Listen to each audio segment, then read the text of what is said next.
Okay, so to wrap up for tonight, I don't I like the blue red archetype. I think that blue red tempo or blue red like Jeskai tempo is not in a terrible place in modern right now. Um, that said, I felt like the majority of my wins with this Swans deck came from things that weren't casting Lightning Bolt targeting my own Swans. That was not really a big part of it. I felt like the actual powerful things I was doing were all related to the blue-red side of the deck, not the deck-specific combo. The deck-specific combo in turn cost me a fair amount in terms of the mana base. That might be fixable, but like you start running into these issues where you start going down this road of like, oh well, I want like red fetches to fetch my mountains, but then I have to fetch steam vents to make blue, and you're sitting in this spot where you have more steam vents on the battlefield than you actually really want. Um, there's not a good way to solve that. I think that Skred is not really worth it, and I think realistically that if I was just playing Grixis, my deck would have done a lot of the same things, gotten a lot of the benefits, and just been kind of better.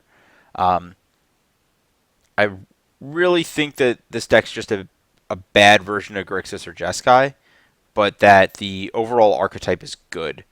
The only reason would be to stick to two colors would be Blood Moon, which I don't actually. I think it's better than it looks out of decks like this because shutting down value lands is very important, like it did against Lantern, and like there's weird long game plans that Blood Moon disrupts that you are good with, but your main deck's not good at handling. But at the same time, I don't know if it's worth it compared to just like having Terminate, having Discard, or like having Path to Exile, having Spell Queller. Swans of Brynargol, not your time.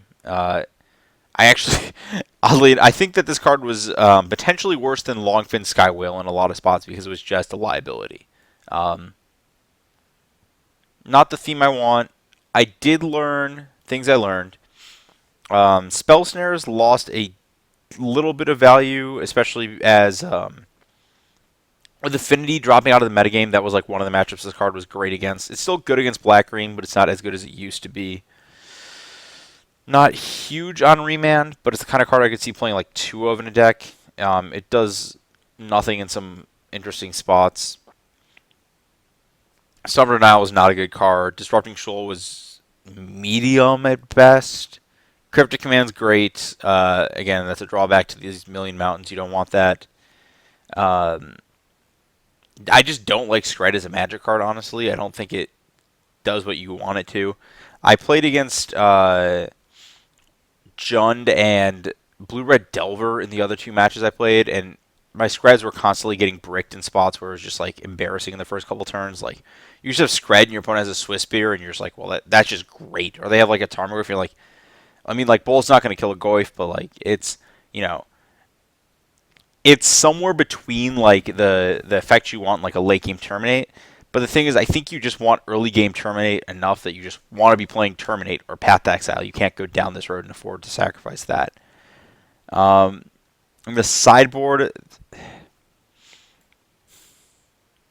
I think there were a few, like, there's probably like one too many tap out spell.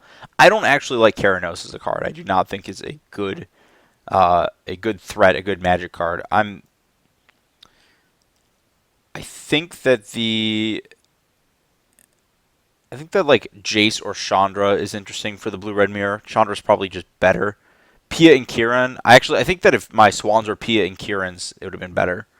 That card's just really good. I think Pia and Kieran Nalar might be a direction. This is just like how to build a better blue-red deck in general, though. And I think again, to just all the stuff I wanted was just normal blue-red cards, and not drawing liability Swans.